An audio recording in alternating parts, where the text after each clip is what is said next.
31व्या दिवशी छावा सुसाट, रचला इतिहास। कमाईच्या बाबतीत दिग्गजांना पाणी पाजून ठरला सर्वात अव्वल। विकी कौशलचा छावा हा चित्रपट थिएटरमध्ये प्रदर्शित होऊन 1 महिन्याहून अधिक काळ झाला आहे। तरीही हा चित्रपट बॉक्स ऑफिसवर राज्य करत आहे आणि पैसे कमवत आहे। या चित्रपटाने आतापर्यंत त्याच्या बजेटपेक्षा कित्येक पट जास्त नफा कमावला, पण त्याच्या कमाईचा वेग कमी होण्याची चिन्हे दिसत नाहीत। छावाने रिलीजच्या 31व्या दिवशी किती कमाई केली ते जाणून घेऊ। छावा हा चित्रपट छत्रपती संभाजी महाराजांच्या शौर्य गाथेवर आधारित आहे। यात विकी कौशलने मुख्य भूमिका साकारली आहे। हा 2025 मधील सर्वाधिक कमाई करणारा चित्रपट देखील ठरला आहे। हा चित्रपट रिलीजच्या पहिल्या दिवसापासूनच भरपूर कमाई करत आहे आणि रिलीजच्या 1 महिन्यानंतरही प्रेक्षकांमध्ये त्याची क्रेज शिगेला पोहोचली आहे। इतकी की रिलीजच्या 5व्या आठवड्यातही छावा प्रेक्षकांना थिएटरमध्ये खेचण्यात यशस्वी झाला आहे। तसेच 5व्या रविवारीही त्याने बक्कळ कमाई केली आहे। चित्रपटाच्या आतापर्यंतच्या कलेक्शनबद्दल बोलायचं झालं तर छावानं रिलीजच्या पहिल्या आठवड्यात 219.25 कोटी रुपये कमावले। तसेच दुसऱ्या आठवड्यात 180.25 कोटी कमावले।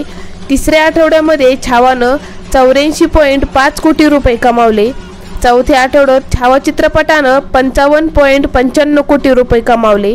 तसेच छावा चित्रपटानं 29व्या दिवशी 7.25 कोटी कमावले, तर 30व्या दिवशी 7.9 कोटी कमावले आणि 31व्या दिवशी 8 कोटी रुपये कमावले।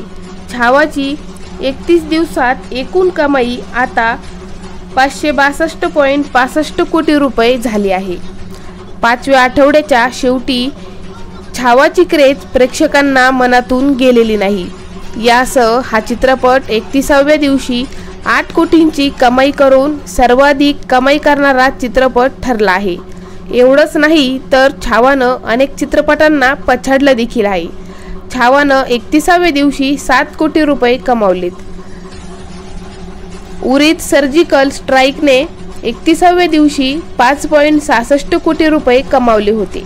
श्री 2नं 31व्या दिवशी 5.4 कोटी रुपये कमावले होते, तर पुष्पा 2चा 31व्या दिवसाचं कलेक्शन 4.4 कोटी रुपये होतं। तानाजीचा 31व्या दिवशीचा व्यवसाय 3.45 कोटी रुपये होता, तर बाहुबली 2नं 31व्या दिवशी 3.16 कोटी रुपये कमावले होते।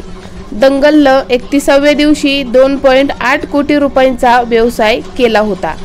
तर तुम्ही छावा चित्रपट पाहिलाय का? कमेंटमध्ये नक्की सांगा। तुम्ही शिवभक्त असाल तर कमेंटमध्ये जय शिवराय नक्की लिहा। चॅनलवर नवीन असाल तर चॅनलला सबस्क्राईब करायला विसरू नका।